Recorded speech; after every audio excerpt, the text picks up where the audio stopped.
Chocolate किसने गई नीचे? पता नहीं। एक काम करते हैं, सेब को खवा देंगे। शिवम को खवा देंगे। इसमें रख देंगे, इसमें भी नहीं। अरे नहीं यार, इसमें रख दे, कहते मैंने खाई। इसमें सेब खाया हमने। अरे सेब के टुकड़े को साफ कर देते हैं ना।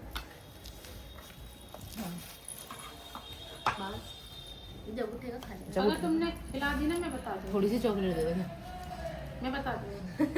हम चुपचाप खुआएंगे। तुम्हें कसम है, तुम्हें माँ लक्ष्मी की कसम है। मैं आपकी कभी ना मान उठ पर बताऊँगी। हम तो जाना ड्यूटी नीचे दगाबाज रे तोरे नैना बड़े। वो आ जाते। उठ गया उठ गया उठ गया। चुप रहो, एक वीडियो बन जाएगी, उठ जाएगी ये वीडियो इसकी देख। सही मम्मी, ऐसी वीडियो बहुत उठती है।